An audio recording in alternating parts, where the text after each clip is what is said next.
welcome to another episode of Art with Mr. Malik. I'm your host, Mr. Malik. Welcome back. So today we are going to be doing some polka dot art.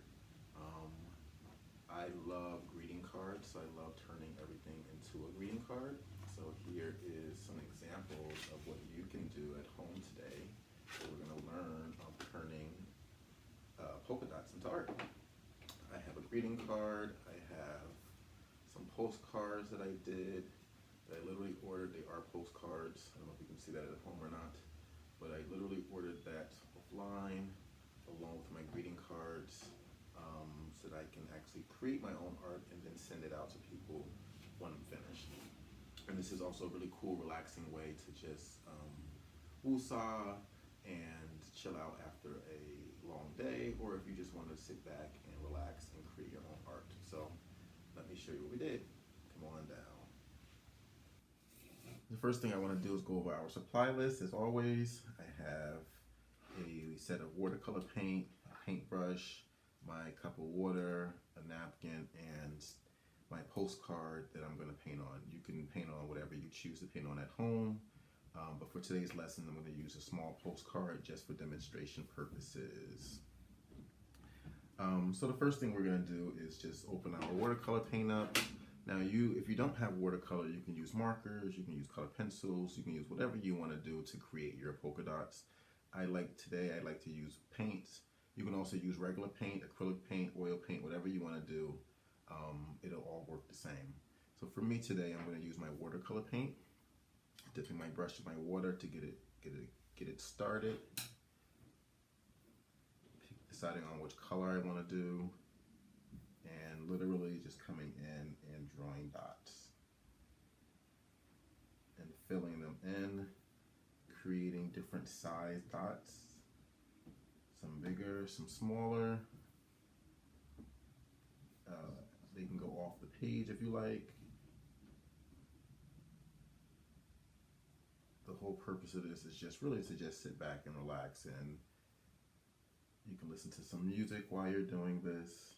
It's really a cool, fun way to create some colorful art that you don't really have to think hard to do.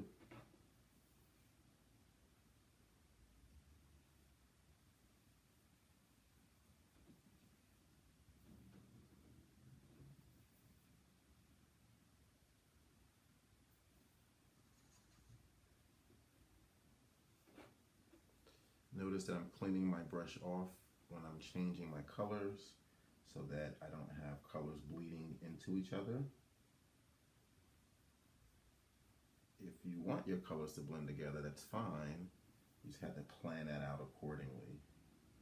But for me, I'm going to do each dot individual colors just for creative purposes. Moving on to my next color, I'm going to make this one a little bigger, going off the side of the page.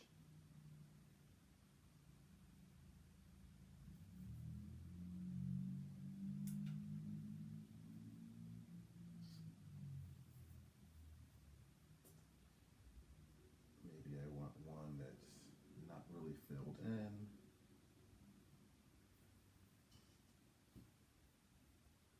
I'm going to put a little orange in the middle of this guy here, just because. So as you can start to see, my paper slowly is filling itself up. Uh-oh. Now if that happens, that's fine. We can kind of come back in and correct that. I'm just going to add an orange from here. These are called happy accidents, right?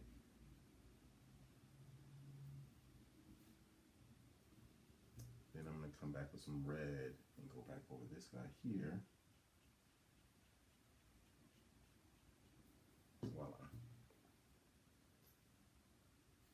So you can continue to fill in your page as much as you want with as many dots as you want, or as little amount of dots as you want. There's really no rule to this. It's really deciding on how you want to do it. And the other thing I want to show you is that I'm going to put this to the side and let this dry for a second. But I have one that's kind of already dry. So what I want to do now is I can always kind of come back in after it dries. It's still a little wet, but for some parts I can see it dry.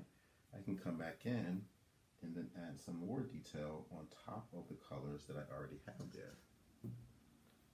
So for example, if I want to put this yellow and add a dot over top of the other dots to then let the colors blend together, I can do that. See that?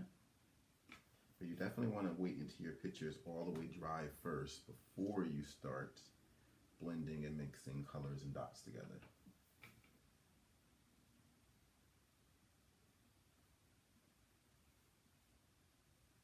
There we go.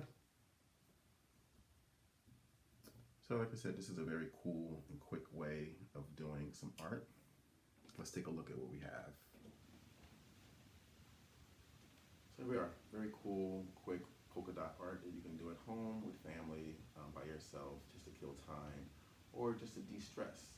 It makes a cool design, and there's endless amounts of this that you can do. You can do a little bit of dots, or you can do a lot of dots. So it completely is up to you. And again, you can use whatever material you have at home, and I encourage you to continue drawing, continue painting, and see what you can come up with. So thanks for joining me. Until next time, I'll see you guys soon.